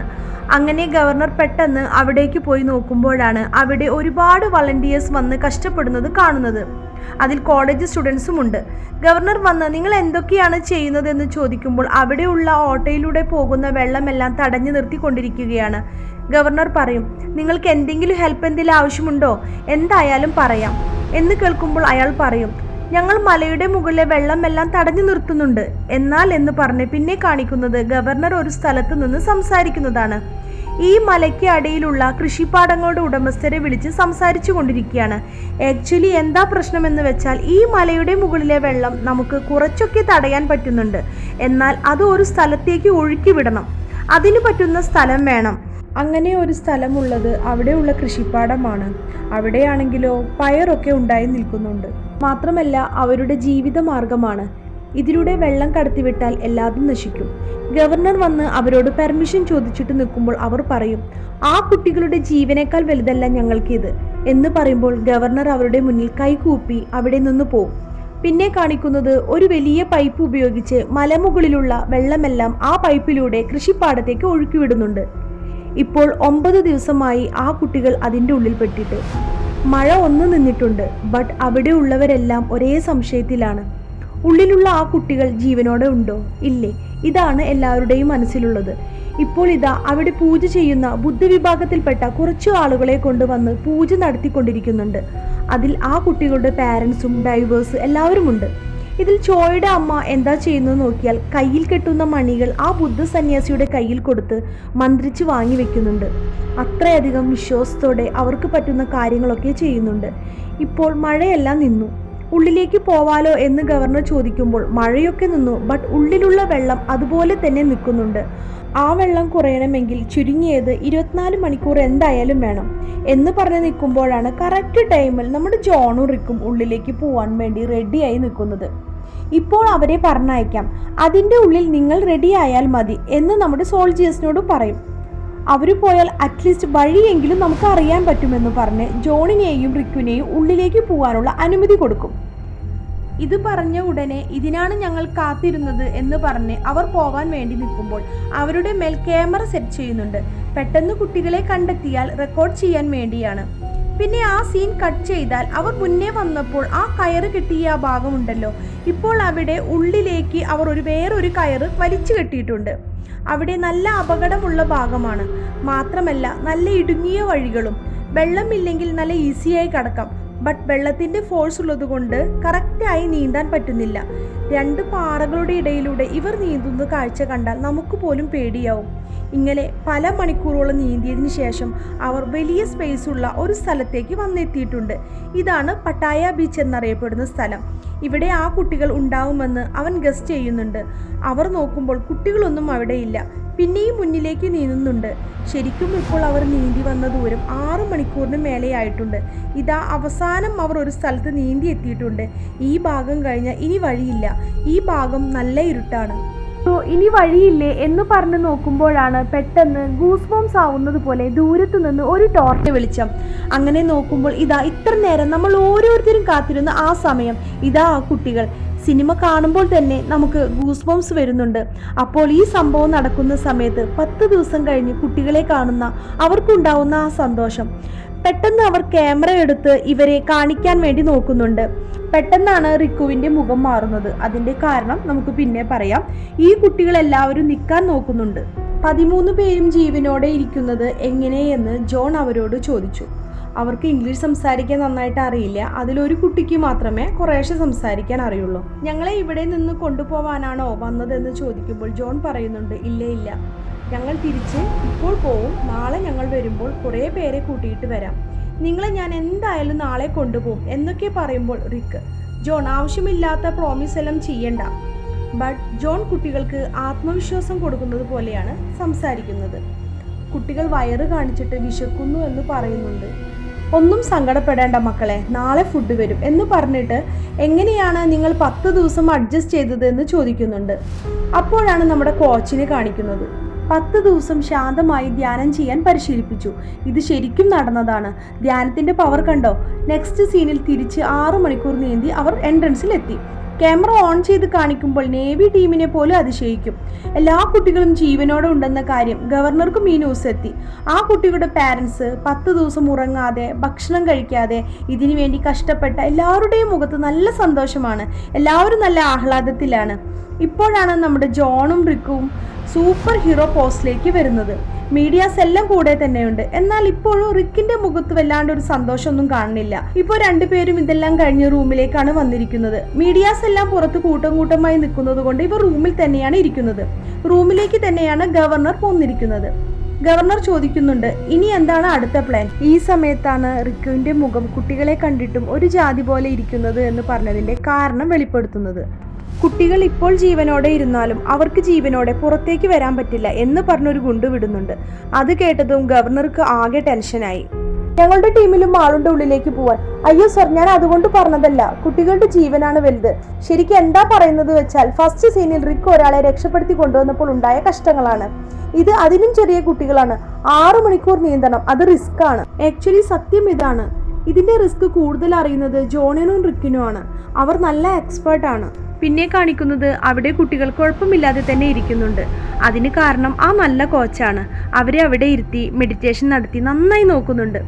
ഇനി കുട്ടികളുടെ ആരോഗ്യം നിലനിർത്തണമെങ്കിൽ അവർക്ക് വേണ്ടിയുള്ള ഫുഡും എല്ലാം വേണം. അതെല്ലാം എടുത്ത് നമ്മുടെ നേവീസ് ഉള്ളിൽ പോകുന്നുണ്ട്. അവർക്ക് പോകാനുള്ള വഴികളെല്ലാം മാപ്പ് വെച്ച് കാണിച്ചു കൊടുക്കുന്നുണ്ട്. ഇതിലൂടെ പോകണം, അവിടെ കുറച്ച് പ്രശ്നമുണ്ട്, അതിലൊരു സൈഡിലൊരു ചാമ്പറുണ്ട്, അങ്ങനെ നിറയെ ഐഡിയകളെല്ലാം കൊടുക്കുന്നുണ്ട്. ഇപ്പോൾ കുട്ടികൾക്ക് ആവശ്യമായ ഫുഡ് എടുത്തിട്ട് ഒരു ഡോക്ടർ പിന്നെ 4 പേര് ഇവർ നീന്തി പോകുന്നുണ്ട്. ഇപ്പോൾ ഇതാ കുട്ടികളുള്ള സ്ഥലത്തേക്ക് അവർ എത്തി. ഡോക്ടർ വന്ന് കുട്ടികളെ ചെക്ക് ചെയ്യുന്നുണ്ട്. കുട്ടികളെ ഡോക്ടർ പരിശോധിക്കുമ്പോഴാണ് മനസ്സിലാവുന്നത് കുട്ടികളിൽ ഓക്സിജന്റെ അളവ് കുറവാണെന്ന്. അങ്ങനെ അവരുടെ കയ്യിലുള്ള ഓക്സിജൻ ടാങ്ക് നോക്കുമ്പോഴാണ് അതിലുള്ള ഓക്സിജന്റെ ലെവൽ കുറഞ്ഞു വരുന്നത് മനസ്സിലാവുന്നത്. ഈ കാര്യം പറയാൻ വേണ്ടി അവരിൽ കുറച്ച് പേർ പുറത്തേക്ക് വരുന്നുണ്ട്. പിന്നെ കാണിക്കുന്നത് ഗവർണറോട് ആ കുട്ടികളുടെ പാരൻസും പിന്നെ മീഡിയാസും ചേർന്ന് ഇപ്പോൾ ആ കുട്ടികളെ കണ്ടുപിടിച്ചില്ലേ, പിന്നെന്താ പുറത്തേക്ക് കൊണ്ടുവരാത്തത്? പ്രത്യേകിച്ച് ചോയുടെ അമ്മ നല്ല ഇമോഷൻ ആവുന്നുണ്ട്. അതിന് കാരണം അവർ ഈ നാട്ടിൽ സിറ്റിസൺ അല്ല, അവരൊരു അതിഥിയായിട്ടാണ് ഈ നാട്ടിൽ കഴിയുന്നത്. എൻ്റെ മോനെ മാത്രം നിങ്ങൾ ഇനി രക്ഷപ്പെടുത്തില്ല എന്നൊക്കെ സംശയത്തിൽ സംസാരിക്കുന്നുണ്ട്. അത് കേട്ട് ദേഷ്യം വന്ന് ഗവർണർ പറയുന്നുണ്ട്, ഇവിടെ നിന്റെ മകൻ മറ്റുള്ളവരുടെ കുട്ടികൾ എന്നൊക്കെ പറഞ്ഞ് ഇവിടെ ഒരു വേർതിരിവൊന്നുമില്ല, എല്ലാവരും ഞങ്ങൾക്ക് ഒരുപോലെയാണ്, ദയവ് ചെയ്ത് കുറച്ച് ടൈം തായോ. ഇപ്പോൾ അവിടെ നടക്കുന്ന കാര്യങ്ങളെല്ലാം ജോണും റിക്കും ഇരുന്ന് നോക്കുന്നുണ്ടായിരുന്നു. ആക്ച്വലി റിക്കാണ് ഒരു നല്ല തീരുമാനം എടുക്കേണ്ടത്, കാരണം അയാൾക്ക് എല്ലാ കാര്യങ്ങളെക്കുറിച്ചും നല്ല അറിവുണ്ട്. എങ്ങനെയെങ്കിലും കുട്ടികളെ പുറത്തേക്ക് കൊണ്ടുവരാൻ കഴിയില്ലേ എന്നാലോചിച്ചിരിക്കുകയാണ് നമ്മുടെ റിക്ക്. ജോൺ റിക്കിനോട് പറയും, ഞാൻ പറയുന്നത് കുറച്ച് പൊട്ടത്തരമായി തോന്നും, ഒരു ഐഡിയയും ഇല്ലാത്ത അവസ്ഥയിൽ പൊട്ടത്തര ഐഡിയയിലും പറയുമെന്ന് പറയുന്നുണ്ട്. നമ്മുടെ ഡൈവിംഗ് ടീമിലുള്ള ഡോക്ടർ ഹാരിസിനെ എന്തുകൊണ്ട് നമുക്ക് വിളിച്ചുകൂടാ, അങ്ങനെ പറഞ്ഞൊരു ഹിൻഡ് കൊടുക്കുന്നുണ്ട്. പെട്ടെന്ന് റിക്കിൻ്റെ മുഖം മാറും. ശരി, സൂപ്പർ ഐഡിയ, ബട്ട് നല്ല റിസ്ക് ആണ്. എന്താണ് ഇവർ പ്ലാൻ ചെയ്യുന്നത് എന്ന് വെച്ചാൽ, ഇവരുടെ ഡൈവിംഗ് ടീമിലെ ഡോക്ടർ ഓപ്പറേഷൻ ചെയ്യുമ്പോൾ അനസ്തേഷ്യ എല്ലാം കൊടുക്കുന്ന ആളാണ്, നല്ല സ്പെഷ്യലിസ്റ്റാണ്. കുട്ടികൾക്ക് അനസ്തേഷ്യ കൊടുത്ത് പാർസൽ ചെയ്ത് പുറത്തേക്ക് കൊണ്ടുവരാം എന്നാണ് ഇവർ വിചാരിക്കുന്നത്. ഇവർക്ക് കംഫർട്ടബിൾ ആയ ഒരു ടീമിനെ ഇവർ സെറ്റ് ചെയ്യുന്നുണ്ട്. ഇവരുടെ ഡൈവിംഗ് ടീമിലെ 4 പേരെ വിളിച്ചു വരുത്തിയിട്ടുണ്ട്. അതിൽ 2 പേരെ ട്രയൽ പോലെ പറഞ്ഞയക്കുന്നുണ്ട്. ബാക്കി 2 പേര് ക്രിസനും ജെയ്സനുമാണ്. അവരുടെ കയ്യിൽ ഫുഡും പിന്നെ ആ കുട്ടികളുടെ പാരൻസിൻ്റെ ലെറ്ററും കൊടുത്തു വിടുന്നുണ്ട്. അവരിപ്പോൾ നീന്തി ഉള്ളിൽ വരുന്നു. എന്നാൽ അവർ റിക്കുവിൻ്റെയും ജോണിൻ്റെയും എക്സ്പീരിയൻസ് അവർക്കില്ല. എന്നാലും കുറേ നേരം നീന്തി ഇപ്പോൾ കുട്ടികളുള്ള സ്ഥലത്തേക്ക് എത്തിച്ചേരുന്നുണ്ട്. ആ ലെറ്റർ കിട്ടിയതും ആ കുട്ടികൾ വായിക്കുന്നുണ്ട്. ഇപ്പോൾ കോച്ച് മാത്രം ഉറക്കെ കരയുന്നു. എന്തെന്ന് വെച്ചാൽ കുട്ടികളെല്ലാം വിളിച്ചു പോയതിന് പാരൻസ് എല്ലാം ദേഷ്യത്തിലാവുമെന്നാണ് അദ്ദേഹം വിചാരിച്ചിരുന്നത്. എന്നാൽ എല്ലാവരും നന്ദി പറഞ്ഞിട്ടാണ് അദ്ദേഹത്തിന് ലെറ്റർ എഴുതിയിരിക്കുന്നത്. നെക്സ്റ്റ് സീനിൽ കാണിക്കുന്നത് റിക്ക് ഡോക്ടർ ഹാരിസിനെ കൂട്ടിയിട്ട് വരുന്നതാണ്. ഡോക്ടർക്ക് ഇവരുടെ പ്ലാൻ ഒന്നും അറിയില്ല. ഡൈവിങ്ങിനെ ഹെൽപ്പ് ചെയ്യുന്ന പോലെയാണ് വിളിച്ചു കൊണ്ടുവന്നിരിക്കുന്നത്. വന്നതും ഡോക്ടറിനെ ഇവർ ക്യാബിൻ്റെ അടുത്തേക്ക് കൊണ്ടുവന്ന് വിവരം പറഞ്ഞു. അത് കേട്ടതും അയാൾക്ക് ദേഷ്യം വരും. അനസ്തേഷ്യ എന്ന് പറയുന്നത് കളിക്കാനുള്ള കളിയല്ല, അനസ്തേഷ്യ കൊടുക്കുന്നത് സാധാരണ കാര്യമെന്നാണോ വിചാരിച്ചിരിക്കുന്നത്? കുട്ടികളെ രക്ഷപ്പെടുത്താൻ വേണ്ടിയല്ലേ ഇങ്ങനെ ചെയ്യണമെന്ന് വിചാരിച്ചിരുന്നത്? എന്നാൽ ഇത് ചെയ്താൽ കുട്ടികൾ ചത്തുപോകും. ഞാനൊരു കൊലക്കാരനാവാൻ ആഗ്രഹിക്കുന്നില്ല, ദയവ് ചെയ്ത് എന്നെ വിട്ടേക്ക്. എനിക്ക് ഇങ്ങനൊന്നും ചെയ്യാൻ പറ്റില്ല. വേറെ എന്തെങ്കിലും ഹെൽപ്പ് വേണമെങ്കിൽ പറഞ്ഞോളൂ, അത് ചെയ്യാം. ഇത് കേട്ടപ്പോൾ അവരും ഫോഴ്സ് ചെയ്തില്ല, കാരണം അതിൻ്റെ ഭവിഷ്യത്തുകൾ അവർക്ക് തന്നെ അറിയാം. ഇതിപ്പോൾ ഇവരുടെ മാത്രം പ്രശ്നമല്ല, ഇത് മൊത്തത്തിലുള്ളൊരു പ്രശ്നമാണ്. ഇപ്പോൾ 15 ദിവസമായി. ആ സമയത്താണ് സോൾജേഴ്സിൽ ശ്യാം എന്ന് പറയുന്ന ആൾ കുട്ടികൾക്ക് ആവശ്യമുള്ള സാധനങ്ങളൊക്കെയായി ഉള്ളിലേക്ക് നീന്തി പോകുന്നത്. അയാളുടെ ഓക്സിജൻ ടാങ്ക് അവിടെ കെട്ടിക്കിടക്കുന്ന കയറിൻ്റെ ഭാഗത്ത് കുടുങ്ങി. ഓക്സിജൻ ടാങ്ക് ലീക്കായി. അത് അഡ്ജസ്റ്റ് ചെയ്ത് നീന്തുന്നുണ്ട്. അതിലൂടെ നീന്തി പോകുന്നവർ വഴി മാറിയാണ് പോകുന്നത്. പകുതി വഴിയിൽ ആ ഓക്സിജൻ ടാങ്ക് കാലിയായി. ആ ശ്യാം എന്ന ആൾ അവിടെ വെച്ച് തന്നെ മരിച്ചു. ഈ രക്ഷാപ്രവർത്തനത്തിൽ ഏർപ്പെട്ടവരിൽ ആദ്യത്തെ മരണമെന്ന് പറഞ്ഞ അദ്ദേഹത്തിൻ്റെതായിരുന്നു. ഈ ന്യൂസ് വന്നതും എല്ലാവരുടെയും മനസ്സിനെ മുറിവേൽപ്പിച്ചു. ഇതിനിടയിൽ ഇനിയും നല്ല മഴ വരാൻ സാധ്യതയുണ്ടെന്ന് ന്യൂസിൽ പറയുന്നുണ്ട്. ഇത് കേട്ടപ്പോൾ എല്ലാവരും എന്താ ചെയ്യാന്ന് ആലോചിച്ച് നിൽക്കുകയാണ്. ആ കൂട്ടത്തിൽ നമ്മുടെ ഡോക്ടർ ഹാരിസും ഉണ്ട്. അയാൾ ഇവരോട് പറയുന്നുണ്ട്, ഞാൻ അനസ്തേഷ്യ കൊടുക്കാൻ റെഡിയാണ്, ബട്ട് 100-ൽ 1 ചാൻസ് മാത്രമേ ഇത് സക്സസ് ആവൂ. എന്തുകൊണ്ടെന്ന് വെച്ചാൽ അതിൻ്റെ ഭവിഷ്യത്ത് നിങ്ങൾക്ക് തന്നെ അറിയാലോ. റിക്ക് പറയും, അല്ലെങ്കിലും നമ്മളിൽ ഒരാൾ ഇപ്പോൾ മരിച്ചുപോയി. ഇനി 3 ദിവസത്തിനുള്ളിൽ ആ കുട്ടികൾ പുറത്തേക്ക് വന്നില്ലെങ്കിൽ എന്തായാലും മരിച്ചു പോകും. അതുകൊണ്ട് നമുക്ക് ട്രൈ ചെയ്യാം, നിങ്ങൾ പേടിക്കണ്ട. നെക്സ്റ്റ് സീനിൽ സീക്രട്ട് മീറ്റിംഗ് വെക്കുന്നുണ്ട്. ഗവർണർ അടുത്ത് വെച്ചാണ് ഇത് നടക്കുന്നത്. ഈ വിവരം ഗവർണറോട് പറയുന്നുണ്ട്. ഇതെങ്ങനെ വർക്കൗട്ട് ആവുമെന്ന് ചോദിക്കുമ്പോൾ ഡോക്ടർ ഹാരിസ് പറയുന്നുണ്ട്, ഹോസ്പിറ്റൽ അനസ്തേഷ്യ കൊടുത്താൽ അതിൻ്റെ ടൈം കഴിഞ്ഞാൽ അവർക്കുള്ള ബാക്കി കാര്യങ്ങളെല്ലാം അവിടെ തന്നെ വെച്ച് ചെയ്യാം. ഇത് ഇവിടെ വെച്ച് ഓവർഡോസ് എന്തെങ്കിലും ആയാൽ അങ്ങനെ ഓരോന്നും പറയുന്നുണ്ട്. അനസ്തേഷ്യ കൊടുത്ത് ഒരു കുഴപ്പവുമില്ലാതെ പുറത്തേക്ക് വന്നാൽ ആ കുട്ടികളുടെ ജീവൻ രക്ഷിക്കാൻ പറ്റും. ഈ പ്രൊസീജിയർ സ്പീഡിൽ നടത്താൻ വേണ്ടി ഈ ന്യൂസ് മിനിസ്റ്ററിനും അറിയിക്കും. അവസാനത്തെ ഒരു വഴി എന്ന നിലയിൽ അദ്ദേഹം ഓക്കെ പറയും. ഗവർണർ ഗുഡ് ലക്ക് എല്ലാം പറയുന്നുണ്ട്. ഇൻ കേസ് ഇത് ഫ്ലോപ്പ് ആയാൽ എല്ലാ കുറ്റവും ഞാൻ സ്വയം ഏൽക്കാൻ തയ്യാറാണ്. ഇപ്പോൾ 17ാമത്തെ ദിവസം എത്തിയിരിക്കുന്നു. നമ്മുടെ ഹീറോയുടെ ടീം സ്പോട്ടിലെത്തിയിട്ടുണ്ട്. ഇവിടെ വേറെ ആർക്കും ഇപ്പോൾ അനുമതിയില്ല, കാരണം ഈ ന്യൂസ് പുറത്ത് ലീക്കാവാതിരിക്കാൻ വേണ്ടിയാണ്. പാരൻസിന് പോലും അറിയില്ല ഈ കാര്യം. ഇതൊന്നും അറിയാതെ നമ്മുടെ ചോയുടെ അമ്മ മന്ത്രിച്ച് വെച്ച ആ ചരട് കുട്ടികൾക്ക് കൊടുക്കുക എന്ന് പറഞ്ഞു കൊടുക്കുന്നുണ്ട്. റിക്ക് നല്ല താഴ്മയോടെ അത് വാങ്ങുന്നുണ്ട്. അവൾ കൈകൂപ്പി വഴങ്ങി അവിടെ നിന്ന് പോവും. റിക്ക് അവിടെ നിന്ന് പോകുന്നത് ഹാരിസിൻ്റെ അടുത്തേക്കാണ്. ഹാരിസ് ഇഞ്ചക്ഷൻ ചെയ്യുന്നതിനെ കുറിച്ച് ഇവർക്ക് പറഞ്ഞു കൊടുക്കുന്നുണ്ട്. ചെറിയ ചെറിയ ഡോസേജ് ആണ് കൊടുക്കാൻ പറ്റുള്ളൂ, അളവിന് മേലെ കൊടുക്കാൻ പറ്റില്ല. ഓരോ 30 മിനിറ്റിലും ഈ ഇഞ്ചക്ഷൻ തുടയിൽ കുത്തിവെക്കണം, അതുപോലെ ഡൈവിങ്ങും ചെയ്യണം എന്ന് പറഞ്ഞ് ആ ബോട്ടിൽ അവരുടെ കയ്യിൽ കൊടുക്കുന്നുണ്ട്. കുട്ടികളെ പാർസൽ ചെയ്ത് പുറത്തേക്ക് കൊണ്ടുവരുമ്പോൾ ചെയ്യേണ്ട കാര്യങ്ങൾ മറ്റൊരു ടീമിനെ അവിടെ അറേഞ്ച് ചെയ്തിട്ടുണ്ട്. റിക്കുവും ടീമും കുട്ടികളെ രക്ഷിക്കാൻ വേണ്ടി ഉള്ളിലേക്ക് പോകുന്നു.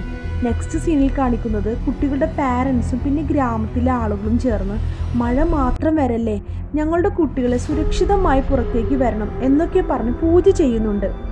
ഇപ്പോൾ നമ്മുടെ റിക്കും ടീമും ചേംബർ 5 എത്തിച്ചേർന്നിട്ടുണ്ട്. ഈ സൈഡ് വരെ തായ്ലാൻഡ് നേവി ടീം കേബിൾ വെച്ച് കറണ്ട് സെറ്റ് ചെയ്ത് വെച്ചിട്ടുണ്ട്. ഇവിടെ 2 പേരെ നിർത്തി ബാക്കിയുള്ളവരെല്ലാം ഉള്ളിൽ പോകുന്നു. കുറച്ച് സ്ഥലം അതിൽ നടന്നു പോവാനുണ്ട്.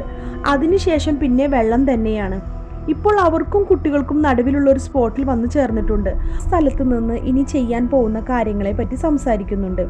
ഈ സ്ഥലത്ത് റിക്ക് നിൽക്കും, കാരണം ബാക്കിയുള്ളവർ കുട്ടികളുള്ള സ്ഥലത്തേക്ക് പോയി ഒരു കുട്ടിയെ മാത്രം ഇഞ്ചക്ഷൻ ചെയ്ത് പ്രോപ്പറായി ഇങ്ങോട്ട് കൊണ്ടുവരണം. അവിടെ നിന്ന് 45 മീറ്റർ നീന്തിയാൽ മാത്രമേ ഈ സ്പോട്ടിലെത്തൂ. ഈ സ്ഥലത്ത് വന്ന് ആ കുട്ടിക്ക് ഒരു കുഴപ്പമില്ല എന്ന് നോക്കിയിട്ട് പ്ലാൻ നമ്മൾ കണ്ടിന്യൂ ചെയ്യും. ഞാൻ മെല്ലെ മെല്ലെ നീന്തിപ്പോയിട്ട് പ്ലാൻ വർക്കൗട്ടായെന്ന് പറയും. നിങ്ങൾ അടുത്ത കുട്ടീനെ ഇഞ്ചക്ഷൻ ചെയ്ത് പുറത്തേക്ക് എടുത്തിട്ട് വരണം. ഒരു കാര്യം മാത്രം നിങ്ങൾ ചിന്തിക്കണം, കുട്ടികളൊരു പാക്കേജ് മാത്രമാണ്. ജീവൻ എന്ന് നിങ്ങൾ ചിന്തിച്ചാൽ നിങ്ങൾക്ക് ജോലി ചെയ്യാൻ പറ്റില്ല. ഓക്കെ ഡൺ എന്ന് പറഞ്ഞ് റിക്ക് അവിടെ നിൽക്കും. ബാക്കിയുള്ളവർ കുട്ടികളുള്ള ഭാഗത്തേക്ക് പോകും. അവിടെ എത്തിയതും വർക്ക് സ്റ്റാർട്ട് ചെയ്യാൻ പോവുകയാണ്. ഫസ്റ്റ് 4 കുട്ടികളെ കൂട്ടിയിട്ട് പോകണം. ഡോക്ടർ ഹാരിസ് ഉണ്ടല്ലോ, അയാൾ അവിടെ നേവി ടീമിലെ വേറൊരു ഡോക്ടർക്ക് കുട്ടികളെ ഏത് രീതിയിലാണ് എടുത്തിട്ട് പോകണം എന്ന് പറഞ്ഞ് ഒരു ചെറിയ പേപ്പർ കൊടുക്കുന്നുണ്ട്. ഇത് വായിച്ച് അയാൾ ഷോക്കായി നിൽക്കുന്നുണ്ട്. ശരി, വേറെ വഴിയില്ല എന്ന് പറഞ്ഞ് ഓക്കെ വർക്ക് സ്റ്റാർട്ട് ചെയ്യാം എന്ന് പറയുന്നു. കോച്ച് ആദ്യം സെലക്ട് ചെയ്യുന്നത് ടീമിലെ ഏറ്റവും ചെറിയ കുട്ടി ചോയല്ലേ, അവനെയാണ്. ബട്ട് അവന് ആ കൊണ്ടുവന്ന മാസ്ക് വലുതാണ്, സെറ്റ് ആവുന്നില്ല. അപ്പോൾ മോന് അടുത്ത ട്രിപ്പിൽ പോവാം എന്ന് പറഞ്ഞ് വേറൊരു കുട്ടിയെ സെലക്ട് ചെയ്ത് പ്രൊസീജിയർ സ്റ്റാർട്ട് ചെയ്യുന്നുണ്ട്. ഫസ്റ്റ് ഒരു ടാബ്ലറ്റ് കൊടുത്തിട്ട് 2 കൈയും കെട്ടിവിടുന്നുണ്ട്. അതിനുശേഷം നമ്മുടെ ഹാരിസിന്റെ മടിയിൽ കിടത്തി ബാക്കി കുട്ടികളോട് അങ്ങോട്ട് തിരിയാൻ പറഞ്ഞ് അവന് ഇഞ്ചക്ഷൻ ചെയ്തു വിടുന്നുണ്ട്. കുറച്ച് കഴിഞ്ഞപ്പോൾ അവൻ മയക്കത്തിലോട്ട് പോയി. പിന്നെ അവനെ പാർസൽ ചെയ്ത് ജെയ്സന്റെ കയ്യിൽ കൊടുത്തു വിടുന്നുണ്ട്. അവൻ ബ്രീത്ത് എല്ലാം എടുക്കുന്നുണ്ട്, അതുകൊണ്ട് കുഴപ്പമില്ല എന്നൊക്കെ വിചാരിച്ച് ജെയ്സൺ ഇവനെ ചുമന്ന് നീന്തി ഇപ്പോൾ റിക്കിന്റെ അടുത്ത് എത്തിയിട്ടുണ്ട്. അവിടെ നിന്ന് റിക്ക് ഒന്ന് ചെക്ക് ചെയ്ത് 30 മിനിറ്റുള്ള ഇഞ്ചക്ഷൻ കറക്റ്റായി എടുക്കണം എന്നൊക്കെ പറഞ്ഞ് അവിടെ നിന്ന് പറഞ്ഞയക്കും. റിക്ക് ആ കുട്ടിയെ കൊണ്ടുപോയ വിവരം ഇൻഫോം ചെയ്യുന്നതിന് മുന്നേ തന്നെ ഡോക്ടർ ഹാരിസ് വേറൊരു കുട്ടിയെ ഇഞ്ചക്ഷൻ ചെയ്ത് വിടും. ഇത് കണ്ട് റിക്ക് പറയുന്നുണ്ട്, ആദ്യം പോയ കുട്ടി തന്നെ ശരിക്ക് എത്തിയോന്ന് അറിയില്ല, ഇവൻ അടുത്ത കുട്ടിയെ ഇഞ്ചക്ഷൻ ചെയ്തോ എന്ന് പറഞ്ഞിരിക്കുമ്പോഴാണ് രണ്ടാമത്തെ കുട്ടിയെ ജോൺ എടുത്തിട്ട് പോകുന്നത്. ആ സമയത്താണ് ആദ്യം കൊണ്ടുപോയ കുട്ടിയെ കാണിക്കുന്നത്. ആ കുട്ടി പോകുന്ന വഴികളിലെ ഇടുക്കിലെല്ലാം പെട്ട് ജെയ്സന്റെ കയ്യിലുള്ള ഇഞ്ചക്ഷൻ ബോട്ടിൽ നിലത്ത് വീണ് അതെടുക്കാൻ വേണ്ടി ജെയ്സൺ കഷ്ടപ്പെട്ട് അതെടുത്ത് കറക്റ്റ് ടൈമിൽ ആ ഇഞ്ചക്ഷൻ എല്ലാം ചെയ്ത് ആദ്യത്തെ കുട്ടിയെ കൊണ്ടുപോകുന്നുണ്ട്. പിന്നിൽ വരുന്ന രണ്ടാമത്തെ കുട്ടിയെയാണ് കാണിക്കുന്നത്. അവനാണെങ്കിൽ പകുതി ഭാഗത്തെത്തിയതോടെ ശ്വാസം എടുക്കുന്നില്ല. ജോണിന് ആകെ പേടിയാവുന്നുണ്ട്. അവൻ ചേംബർ 5 വന്ന് ഇവനെ നന്നായി ചെക്ക് ചെയ്ത് ശരിയായി ഇഞ്ചക്ഷൻ എല്ലാം വെച്ച് കൊണ്ടുപോകുന്നുണ്ട്. ഇപ്പോൾ ഇതാ ആദ്യത്തെ കുട്ടിയെ കൊണ്ടുവരുന്നുണ്ട്. അവർ എല്ലാവരും കാത്തിരുന്ന ആ നിമിഷം അവരെല്ലാവരും ഓടി വന്ന് ആ കുട്ടിയെ എടുത്ത് അവൻ്റെ പൾസൊക്കെ ചെക്ക് ചെയ്ത് കുഴപ്പമില്ല, ഓക്കെ ആണെന്ന് പറയുന്നുണ്ട്. ഇവിടെ വെച്ച് ഒരു ട്രീറ്റ്മെൻറ്റ് നിൽക്കണ്ട എന്ന് കരുതി പുറത്തേക്ക് കൊണ്ടുവരുന്നുണ്ട്. ഇത് ആർക്കും അറിയാത്തത് കൊണ്ട് കുട്ടിയെ നല്ല കവർ ചെയ്തിട്ടാണ് പുറത്തേക്ക് കൊണ്ടുവരുന്നത്. ഹെലികോപ്റ്ററിൽ കയറ്റി സിറ്റി ഹോസ്പിറ്റലിലേക്കാണ് അയക്കുന്നത്. 13 പേരെ പുറത്തെടുക്കുന്നത് വരെ ഏത് കുട്ടികളാണ് പുറത്തേക്ക് കൊണ്ടുവന്നതെന്ന് പാരൻസിന് പോലും അറിയില്ല. ഇങ്ങനെ അവർ ഓരോ കുട്ടികളെയും പുറത്തേക്ക് കൊണ്ടുവന്നുകൊണ്ടിരിക്കുകയാണ്. ഇതിനിടയിൽ കുട്ടികളുടെ കാല് പാറകളുടെ ഇടയിൽപ്പെട്ട് ഉരയുന്നതെല്ലാം കാണിക്കുന്നുണ്ട്. 8 മണിക്കൂർ നീണ്ടു നിന്നിട്ടാണ് 4 കുട്ടികളെ പുറത്തേക്ക് എടുത്തിട്ടുള്ളത്. ഡോക്ടർ ഹാരിസ് പുറത്തേക്ക് വന്ന് ആദ്യം ചോദിച്ച ചോദ്യം ആ കുട്ടികൾക്ക് കുഴപ്പമൊന്നുമില്ലല്ലോ എന്നാണ്. 4 കുട്ടികളും സേഫായി ഇരിക്കുന്നു എന്ന് പറഞ്ഞപ്പോഴാണ് അവർക്ക് സമാധാനമാകുന്നത്. അവർ ഇത്ര നേരം സ്വിം ചെയ്ത് ടയേർഡായി റൂമിൽ വന്നിരിക്കുന്നുണ്ടെങ്കിലും ആ ടയേർഡ്നെസ് അവർക്കൊരു ബുദ്ധിമുട്ടായി തോന്നുന്നില്ല. കാരണം 4 കുട്ടികളുടെ ജീവൻ രക്ഷിച്ച സന്തോഷത്തിലാണ്. അങ്ങനെ 16 ദിവസം കഴിഞ്ഞു. ഇന്ന് 17ാമത്തെ ദിവസമാണ്. എല്ലാവരും സെറ്റായി ബാക്കി കുട്ടികളെ രക്ഷപ്പെടുത്താൻ വേണ്ടി പോകുന്നുണ്ട്. അപ്പോഴാണ് മലയ്ക്ക് മുകളിൽ കാണിക്കുന്നത്. വെള്ളം തുറന്നിടാൻ വേണ്ടി ഒരു പൈപ്പ് വെച്ചിട്ടുണ്ടായിരുന്നല്ലോ, അത് ചില ഭാഗങ്ങളിൽ വെള്ളം തുറന്നു വിടാൻ ആ പൈപ്പിന് നീളമില്ല. അപ്പോൾ ആ ഗ്രാമത്തിലെ ആളുകൾ മുളകൾ വെട്ടി പൈപ്പിന്റെ ഭാഗത്ത് വെച്ച് വെള്ളത്തിന്റെ ദിശ മാറ്റി വെള്ളം കടത്തി വിടുന്നുണ്ട്. ഇപ്പോൾ 17ാമത്തെ ദിവസത്തിന്റെ അവസാനത്തിൽ 10 പേരെ പുറത്തേക്ക് കൊണ്ടുവന്നിട്ടുണ്ട്. ഇനി ആ ഗുഹയിൽ 2 കുട്ടികൾ, ഒരു കോച്ച്, പിന്നെ നേവീസിലുള്ള 3 പേരുമാണ് ഉള്ളത്. ഇതിൽ മെയിൻ പ്രശ്നം എന്ന് പറയുന്നത് നമ്മുടെ ചോയുടേതാണ്. അവൻ ഒരു മാസ്കും സെറ്റ് ആവുന്നില്ല, കാരണം അവന്റെ മുഖം വളരെ ചെറുതാണ്. പിന്നെ ഇവർ വേറെ ഒരു സ്ഥലത്ത് നിന്ന് പുതിയ മാസ്ക് എത്തിച്ചിട്ടുണ്ട്. ഇതെങ്കിലും അവന് സെറ്റായാൽ മതി എന്ന് പറഞ്ഞിരിക്കുമ്പോഴാണ് ആകാശത്ത് നിന്ന് ഇന്നാ പിടിച്ചോ എന്ന് പറഞ്ഞ് മഴ പെയ്യാൻ തുടങ്ങി. അയ്യോ, ഇനി എന്താ ചെയ്യുക, എന്താ വരാൻ പോകുന്നത് എന്ന് ആലോചിച്ച് റിക്കുവും ജോണും ഉറക്കം വരാതെ കിടക്കുന്നുണ്ട്. ബാക്കിയുള്ള കുട്ടികളെ രക്ഷപ്പെടുത്തണമേ എന്ന് ചിന്തിച്ച് കിടക്കുകയാണ്. മഴ നിൽക്കാതെ ആ കൃഷിപ്പാടങ്ങളെല്ലാം വെള്ളം പിന്നെയും കെട്ടി നിൽക്കാൻ തുടങ്ങി. അങ്ങനെ 18ാമത്തെ ദിവസവും എത്തിക്കഴിഞ്ഞിരിക്കുന്നു. എല്ലാവരുടെയും മുഖത്ത് എന്താവും എന്നുള്ളൊരു പേടിയാണ്. എങ്കിലും അവരുടെ ടീം ഉള്ളിലേക്ക് പോകുന്നുണ്ട്. ഇപ്പോൾ കറക്റ്റ് 6 മണിക്കൂർ നീന്തി കുട്ടികളുള്ള ഭാഗത്തേക്ക് എത്തിയിട്ടുണ്ട്. ചോയ് പുറത്തേക്ക് പോകാൻ റെഡി ആയിട്ടാണ് ഇരിക്കുന്നത്. എന്നാൽ അവൻ ഇപ്പോഴും കൊണ്ടുവന്ന മാസ്ക് ശരിക്കും സെറ്റാവുന്നില്ല. മറ്റേ കുട്ടിക്ക് മാസ്ക് എല്ലാം സെറ്റാക്കി അവന് ഇഞ്ചക്ഷൻ കൊടുത്ത് അവനെ അയക്കുന്നുണ്ട്. ചോയിനെ കൊണ്ടുപോകുന്നത് ജെയ്സനാണ്. റിക്ക് പറയുന്നുണ്ട്, മാസ്ക് ലൂസാണല്ലോ, ഇവനെ കൊണ്ടുപോകുന്നത് റിസ്ക് ആണ്. അപ്പോൾ അവർ പറയും, വെള്ളം കയറിക്കൊണ്ടിരിക്കുകയാണ്, ഇപ്പോൾ ഈ ചാൻസ് മിസ് ചെയ്താൽ നമുക്ക് പിന്നെ വരാൻ പറ്റില്ല, നമുക്ക് പറ്റുന്ന രീതിയിൽ അവൻ്റെ മാസ്ക് ടൈറ്റാക്കി നീന്തി പോവാമെന്ന് പറയുമ്പോൾ ശരി ഓക്കെ എന്ന് റിക്ക് പറയും. നമ്മുടെ കോച്ചാണ് അടുത്തത്. ആളാണെങ്കിലോ നല്ല ടയേർഡാണ്. ആളെ റിക്ക് നല്ല പാർസൽ ചെയ്തിട്ടാണ് കൊണ്ടുപോകുന്നത്. ആദ്യം കൊണ്ടുപോകുന്ന പാർസൽ ക്രിസ് നല്ല രീതിയിൽ തന്നെയാണ് കൊണ്ടുപോകുന്നത്.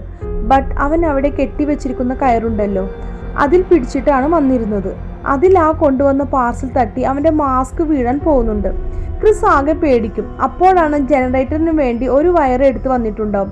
അത് വലിച്ചു പിടിച്ച് ആ വെളിച്ചമുള്ള ഭാഗത്തേക്ക് എത്തിപ്പെടും. വെള്ളം ഒരു സൈഡിൽ കൂടി കൂടി വരുന്നുണ്ട്. ഇവൻ കണ്ടിന്യൂസായി നീന്താൻ പറ്റാതെ നിർത്തിയിട്ടാണ് പോകുന്നത്. ഇപ്പോൾ ഇത് ചോയെ കൊണ്ടുവരുന്ന ജെയ്സനെ കാണിക്കുന്നുണ്ട്. മാസ്ക് കൈകൊണ്ട് പിടിച്ചിട്ടല്ലേ വരുന്നത്. ആ കയ്യിൽ പാറയെല്ലാം ഇടിച്ച് ഒരു ഇടുങ്ങിയ വയലെല്ലാം കൂടി വരുന്നത് കാണുമ്പോൾ കണ്ണ് നിറഞ്ഞു പോകും. അവസാനമായി വരുന്നത് ഹാരിസും പിന്നെ നേവിയിലുള്ള 2 പേരുമാണ്. ഹാരിസ് വിളിച്ചു പറയുന്നുണ്ട്, വെള്ളത്തിൻ്റെ ഫോഴ്സ് കൂടിയിട്ടാണ് വരുന്നത്, എല്ലാവരും നന്നായി ശ്രദ്ധിച്ച് സ്വിം ചെയ്തിട്ട് വാ. ഇപ്പോൾ ഇതാ എൻട്രൻസിൽ ആദ്യം കൊണ്ടുപോയ ക്രിസ് എത്തിയിട്ടില്ല. ചോയാണ് എത്തുന്നത്. ജെയ്സനോട് ക്രിസ് എവിടെയെന്ന് ചോദിക്കുമ്പോൾ ഞാൻ കണ്ടില്ല എന്ന് പറയുന്നുണ്ട്. അപ്പോഴാണ് ക്രിസിനെ കാണിക്കുന്നത്. എന്തോ പേടിച്ച പോലെ ഒരു ഭാഗത്ത് നിൽക്കുന്നുണ്ട്. ആ സ്ഥലത്തേക്ക് നമ്മുടെ റിക്ക് അവരുടെ പാർസലും എടുത്ത് സ്വിം ചെയ്ത് വരുന്നുണ്ട്.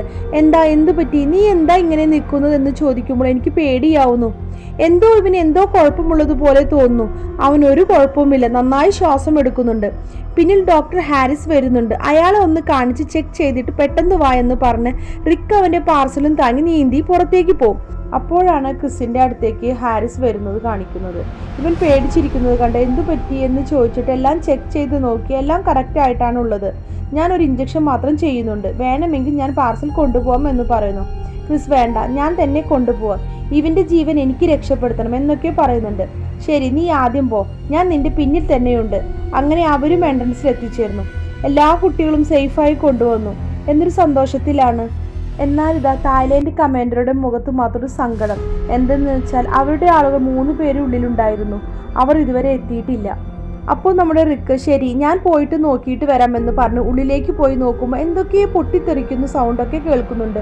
അയ്യോ, അവർക്ക് എന്തെങ്കിലും സംഭവിച്ചിരിക്കുമോ എന്ന് വിചാരിച്ചിരിക്കുമ്പോഴാണ് അവർ നീന്തി എത്തുന്നത്. അങ്ങനെ വളരെ കഷ്ടപ്പെട്ട് 18 ദിവസത്തിൽ ഒരുപാട് പേരുടെ കഷ്ടപ്പാടിന് ശേഷം 13 ജീവൻ രക്ഷിച്ചു. ഇപ്പോൾ അവിടെയുള്ള ആളുകളുടെ സന്തോഷം പറഞ്ഞറിയിക്കാൻ കഴിയില്ല. ഇപ്പോൾ അങ്ങനെ കട്ട് ചെയ്ത് നമ്മുടെ ഹീറോയിൻസിനെയാണ് കാണിക്കുന്നത്. അപ്പോഴാണ് ക്രിസ് കരയുന്നത്. ഞാൻ ആ കുട്ടി മരിക്കുമെന്ന് കരുതി. ബാക്കിയുള്ളവർ പറയുന്നുണ്ട്, നമ്മൾ 13 പേരെ രക്ഷപ്പെടുത്തിയില്ലേ, ഒന്ന് സന്തോഷിക്കട എന്ന് പറഞ്ഞ് എല്ലാവരും സന്തോഷത്തിൽ നിൽക്കുന്നുണ്ട്. ഗവർണർ ഇതാ നല്ല ഹാപ്പിയായി മീഡിയാസിനോട് എല്ലാവരുടെയും സംസാരിക്കുന്നുണ്ട്. നിങ്ങളുടെ എല്ലാവരുടെയും കഷ്ടപ്പാടിനും പ്രാർത്ഥനയ്ക്കുള്ള ഉത്തരമാണ് ആ 13 കുട്ടികളുടെ ജീവൻ നമുക്ക് രക്ഷിക്കാൻ കഴിഞ്ഞത്. പാരൻസ് എല്ലാം കൈയെടുത്ത് കുമ്പിടുന്നുണ്ട്. ബട്ട് ഹാരിസ് മാത്രം ഒറ്റയ്ക്ക് റൂമിലിരുന്ന് കരയുന്നുണ്ട്. എന്താന്ന് വെച്ചാൽ അവർ അവിടെ വരുന്നതിന് മുന്നേ ഡോക്ടറുടെ അച്ഛനെ ഹോസ്പിറ്റലിൽ അഡ്മിറ്റ് ചെയ്തിരുന്നു. ഇപ്പോൾ അച്ഛൻ മരിച്ചു. അത് സഹിക്കാൻ പറ്റാതെയാണ് ഡോക്ടർ കരയുന്നത്. കാരണം ഡേ 14 അച്ഛൻ മരിച്ച വിവരം അറിഞ്ഞിരുന്നു. ബട്ട് ഈ സിറ്റുവേഷൻ അദ്ദേഹം പോവാൻ പറ്റാതെ ആ കുട്ടികളെ രക്ഷിക്കാൻ വേണ്ടി നിന്നു. അതിനുശേഷം എല്ലാവരും അവിടെ നിന്ന് യാത്രയാവുന്നുണ്ട്. പിന്നീട് ഓരോരുത്തരും അവരവരുടെ ജീവിതത്തിലേക്ക് മടങ്ങി. കുട്ടികളാണെങ്കിലോ അന്ന് നിർത്തിവെച്ച ബർത്ത്ഡേ പാർട്ടി സെലിബ്രേറ്റ് ചെയ്യാൻ വേണ്ടി എല്ലാവരും ഒത്തുചേർന്നിട്ടുണ്ട്. ഇതോടുകൂടി ഈ സിനിമ ഇവിടെ അവസാനിക്കുകയാണ്.